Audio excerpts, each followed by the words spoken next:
Hi guys, आप लोग कैसे हैं। मैं मोहम्मद मिकाइल अंसारी और आप लोगों का मेरे इस यूट्यूब चैनल स्टडी मित्र मिकाइल में वेलकम है। दोस्तों, जैसा कि हम लोगों ने शुरू किया है how to translate into English, जो कि ट्रांसलेशन की बहुत ही अच्छी बुक है और जो हमें हिंदी से इंग्लिश में ट्रांसलेट करने सिखाती है। और दोस्तों, यह बुक आर.पी. सिन्हा के द्वारा लिखी गई है। वैसे तो ये ट्रांसलेशन की बुक है, लेकिन अगर इंग्लिश लैंग्वेज में अपनी पकड़ मजबूत करना है तो ये बुक अगर आप थॉरोली बना लेते हैं और हिंदी से इंग्लिश में इसे ट्रांसलेट कर लेते हैं तो आपके लिए इंग्लिश लैंग्वेज को समझना सीखना आसान हो जाएगा। और इसी वजह से दोस्तों हम इस बुक को चैप्टर 1 से शुरू किए हैं और यहाँ तक लगभग 60% से भी आगे चले गए, लेकिन इसको बीच में छोड़ने का भी मन नहीं कर रहा है दोस्तों। इसे हम कंप्लीट करके ही कुछ जाएंगे और साथ ही साथ हम लोग ग्रामर भी पढ़ेंगे, ठीक है दोस्तों। और इस पे कुछ दिन पहले जैसा कि आप देखे होंगे कि शुरू किए थे 10th का ट्रिग्नोमेट्री, यानी कि 10th का मैथमेटिक्स, लेकिन दोस्तों उसे अभी रोक दे रहे हैं। वजह कि अगर हम मैथ को पढ़ेंगे, मैथ्स को, तो उसे अच्छे से पढ़ेंगे या तो किसी दूसरे चैनल पे दूसरा चैनल बना के, या इसमें ही पढ़ेंगे तो उसे सिस्टमेटिक अलग से पढ़ेंगे। फिलहाल उसे अभी इस पे नहीं डालेंगे, सिर्फ समझिए ये इंग्लिश इस पे सीखेंगे और सिखाएंगे, ठीक है दोस्तों। तो लेकिन इस बुक को नहीं रोकेंगे, इस बुक को कंप्लीट करके ही कुछ करेंगे। साथ में ग्रामर चलेगा, हम लोग ग्रामर में 10th तक बहुत कुछ पढ़ लिए। अगला टॉपिक हम लोग मॉडल्स को देखेंगे ग्रामर में। तो पहले आइए दोस्तों, आज क्या सीखते हैं। तो चैप्टर 30, ठीक है दोस्तों। टॉपिक इसमें क्या है हमारा, इस चैप्टर का ही टॉपिक है तुलना, या कहिए कंपैरिजन। आदमी हमेशा कंपेयर करता है, ये आप जानते हैं, तो यही है दोस्तों। और इस सिलसिले में हम लोग अभी जो पढ़ रहे हैं स्ट्रक्चर 3, स्ट्रक्चर 1, स्ट्रक्चर 2 में कुछ देखे दोस्तों। अब इसमें देखेंगे जो कि कुछ नया आपको दिखता है। तो आइए दोस्तों, जैसे कि हम लोग हिंदी से इंग्लिश में ट्रांसलेट करते हैं और यही इस बुक का पैटर्न है। लेकिन आप इसे मत मानिए कि ये सिर्फ ट्रांसलेट करने सिखा रही है बुक। यह एक कंप्लीट बुक है जो आपको हर चीज की समझ को बढ़ाएगा, ठीक है दोस्तों। तो आइए, सबसे पहले हिंदी इसलिए पढ़ते हैं कि हिंदी में क्या रहेगा तो आप उसका इंग्लिश में ट्रांसलेट, या कहिए आप अपना इंग्लिश में उसे स्टेटमेंट बना सकते हैं, फॉर्म कर सकते हैं, ये कहने का सेंस है। तो सबसे पहले मोहन सब्जेक्ट के उतनी कलमें हैं जितनी सोहन के, ठीक है। इसे दूसरे तरीके से भी बोल सकते हैं दोस्तों। मोहन के पास उतनी कलमें हैं, या पास यहाँ लगा सकते हैं दोस्तों। सीता के पास उतने पुत्र हैं जितने राधा के, यानी कि फिर इसको पढ़ लेते हैं। सीता के उतनी चीनी है, या सीता के पास उतनी चीनी है जितनी राधा के पास। करीम के पास उतना सोना है जितना रहीम के पास। तो अगर इसका स्ट्रक्चर नंबर 1 और 2 देखे होंगे तो आप कुछ सीखे होंगे, अगर नहीं देखे हैं तो उसे जरूर देख ले दोस्तों। और इसमें इतना हिंदी पढ़ने से आपको ये समझ में आ गया होगा कि हम लोग कंपेयर कैसे करेंगे कि किसी एक सब्जेक्ट के पास कोई चीज़ है, ठीक है, और उस चीज़ का कंपेयर हम दूसरे सब्जेक्ट के पास होने से करते हैं और दोनों के बीच समानता दिखाते, इक्वलिटी दिखाते, इक्विलिब्रियम बराबर दिखाते। अभी तक यही करते हुए आ रहे हैं दोस्तों। लेकिन यहाँ पर एक और कंसेप्ट है कि हो सकता है कोई जो चीज़ें हो, चाहे ये उसका पोजेशन यानी उसके पास कलमे हो जिसे आप गिनते हैं, ये पुत्र भी गिनते हैं, है यानी एक रिलेशन बता रहा है, ठीक है। और एक है चीनी या सोना या पानी या मिल्क वाटर, जो भी कहें, जिसे आप गिन नहीं सकते हैं। तो एक कंसेप्ट आता है दोस्तों कि जो भी वस्तु या दुनिया में जिसका भी नाम है, नेमिंग वर्ड को हम लोग क्या बोलते हैं? नाउन।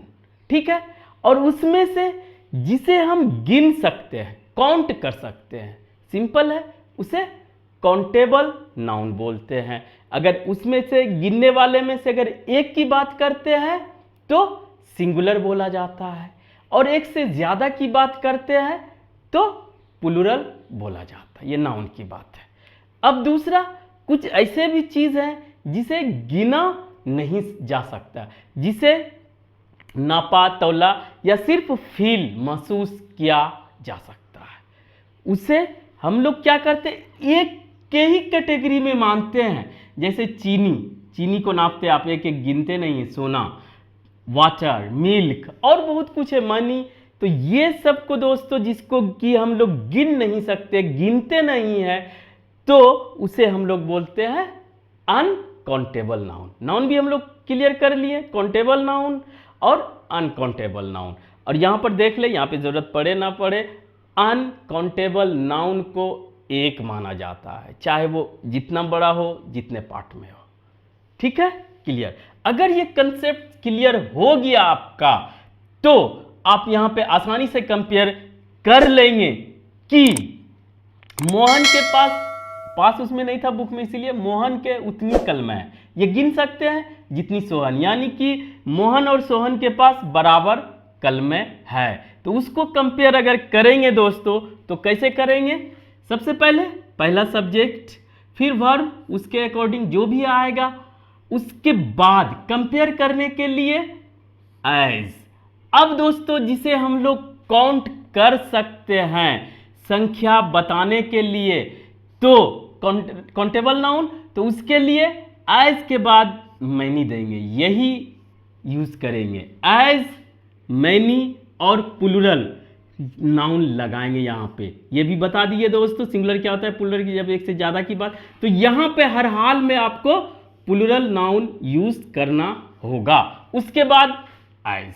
ठीक है, अब आप जिससे कंपेयर कर रहे हैं वो नाउन या प्रोनाउन, कोई कंफ्यूजन नहीं अगर आप समझ गए इतना। तो दूसरा, अगर किसी सब्जेक्ट का जो कोई चीज पोजीशन हो चाहे रिलेशन हो, उसको कंपेयर करना है उस तरह के चीजों का जिसे हम लोग गिन नहीं सकते हैं। ठीक है, अनकाउंटेबल नाउन जिसे हम लोग बोलते हैं।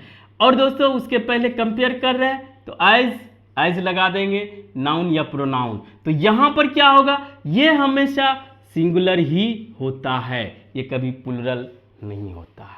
अगर इतना समझ गए तो आप आसानी से बना सकते हैं। तो पहले में क्या था? संख्या जिसे गिन सकते हैं। दूसरे में मच कहां लगाएंगे?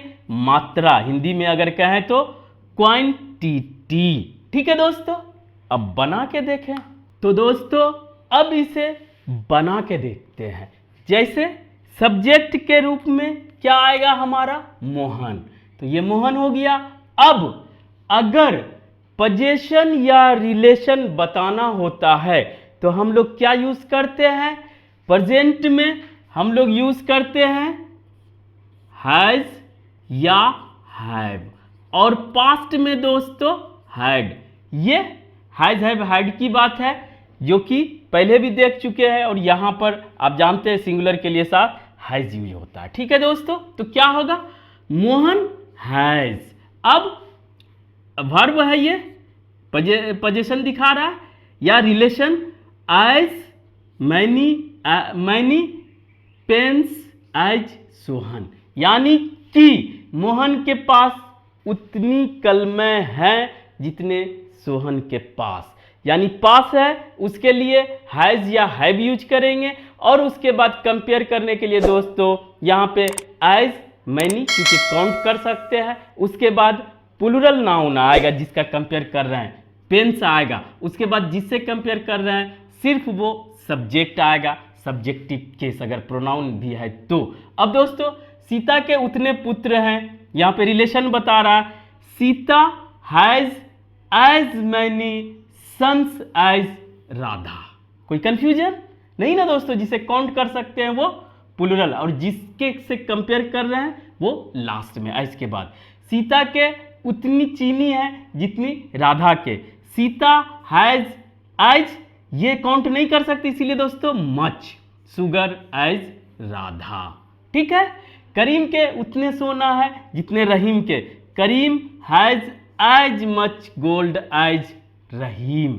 इस तरह से दोस्तों आप इसे आसानी से ट्रांसलेट कहें, चाहे आप इसे फॉर्मेशन कहें, आप बना सकते हैं। जब भी ज़रूरत पड़े कंपेयर करने का, समानता तो इक्वलिटी, तो आप इस स्ट्रक्चर के हेल्प से कर सकते हैं। दो कंसेप्ट था, एज मैनी और एज मच, जो कि हम लोगों ने क्लियरली देख लिया। तो दोस्तों आज बस इतना ही। अगर यह वीडियो आपको अच्छा लगा और आप इससे कुछ सीखे हो तो प्लीज़ इसे लाइक करें, सब्सक्राइब करें और अपने दोस्तों के बीच शेयर जरूर करें दोस्तों। Thank you for watching, have a nice day.